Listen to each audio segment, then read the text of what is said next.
Oke, oke. Assalamualaikum warahmatullahi wabarakatuh. Jumpa lagi di channel Ipin Toko Sembako Grosir dan Eceran. Kali ini saya akan membahas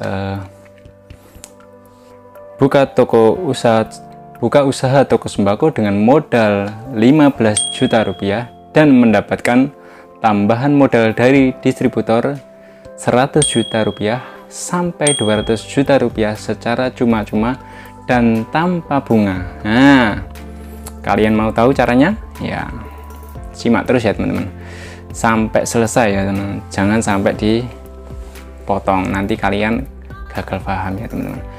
Sedikit cerita dulu sebelum saya memulai pembahasan. Dulu sebelum saya noko di sini, saya memulai usaha sembako di sini, saya sudah memulai usaha toko sembako di dalam kampung dengan ibu saya. Ketika saya sudah keluar sekolah SMA, saya nggak lanjut kuliah, terus saya mulai usaha toko sembako dan berjalan sekitar 2 tahunan. Kemudian saya berinisiatif dengan berkeinginan dengan ibu saya untuk membuka usaha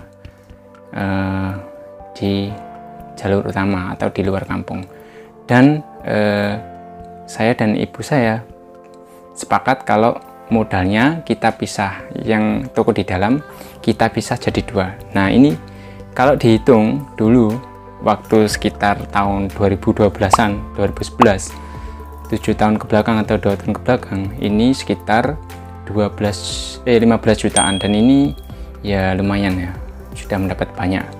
Kalau sekarang mungkin akan mendapatkan barang yang sedikit, seiring bertambahnya waktu, bertambah tahun, tambah tahun, barang akan semakin mahal ya teman. Dan ini akan modal juga harus tebal ya teman. Kalau modal sedikit mungkin ya akan keteteran.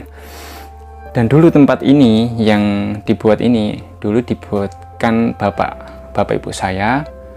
Terus kalau modal murni ya yang saya ceritakan tadi, yang di depan tadi, yang di dalam toko, yang di dalam saya pisah menjadi 2 dan dihitung sekitar 15 jutaan, terus saya pindah ke sini. Nah ketika itu, setelah itu ini yang saya mau ceritakan. Kita kembali ke pokok pembahasan. Modal 15 juta menjadi mendapatkan tambahan lagi sekitar 100 juta sampai 200 jutaan dari distributor. Nah, mau tahu caranya begini ya teman-teman. Yang pertama, ada 3 cara yang harus yang harus ada ya kalau kita mau mendapatkan modal tersebut. Yang pertama, kita harus menetap teman-teman.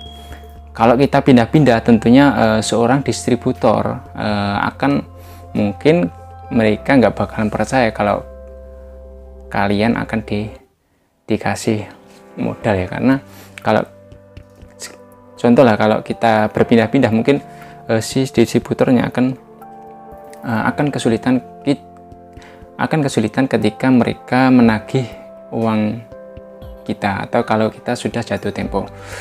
Kalau kita sudah menetap, tentunya mereka akan dengan mudah mereka akan mengirim sales penagihan ke toko kita agar melunasi barang mereka ya teman-teman. Nah, yang kedua, syarat yang kedua ini sangat penting.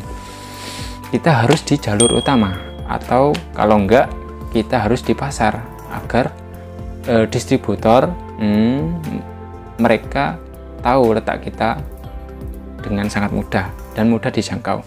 Kalau toko sembako kita di dalam kampung, tentunya mereka akan kesulitan menemukan kita, dan biasanya mereka nggak bakalan ambil pusing. Mereka mungkin akan memilih toko-toko sembako yang di jalur utama atau di pasar saja, karena sudah banyak itu toko-toko yang di jalur utama, dan mereka mungkin sudah kualan kalau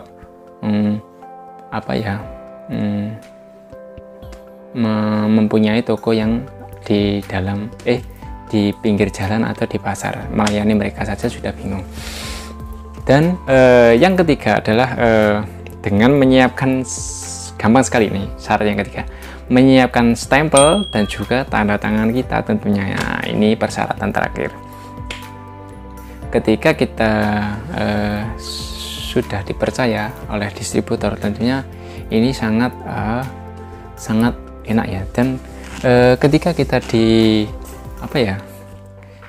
diberi kepercayaan, nah kita tentunya tidak semata mengecewakan mereka ya, kita tentunya harus tetap bersemangat. Dan buat kalian yang mau membuka usaha atau baru mau memulai, ya mulailah. Kalau di sekitar lingkungan kecamatan sini ya, monggo kalian bisa kolaan di saya, di toko ini ya, di toko kami. Kami akan melayani kalian dengan harga yang murah pokoknya, dan bisa bersaing. Oke, tentunya bisa bersaing. Dan ketika kita mendapatkan kemudahan dari distributor, kita nggak boleh lengah ya. Dan barang-barang yang ada di toko kita adalah mungkin 50%, bahkan 75% adalah milik distributor.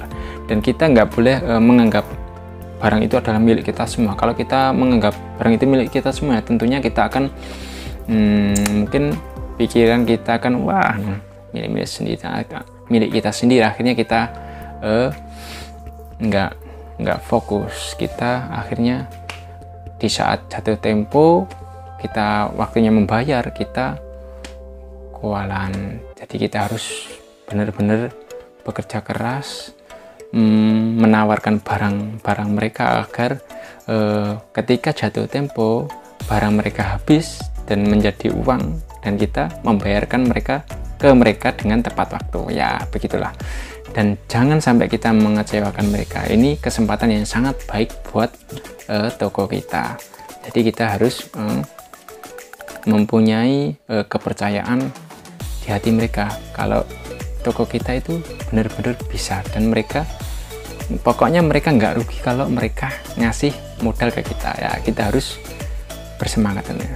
Dan terima kasih yang sudah nonton video ini, dan jangan lupa like dan subscribe dan juga komennya. Nah, saya tunggu komen. Yang nggak suka sekalian luapkan di sini, yang suka apa wes pokoknya komen pokoknya saya tunggu. Terima kasih, jangan lupa like dan subscribe ya teman-teman. Terima kasih, saya akhiri. Wassalamualaikum warahmatullahi wabarakatuh. Semangat, maju terus, pantang mundur, pedagang Indonesia. Oke, sip.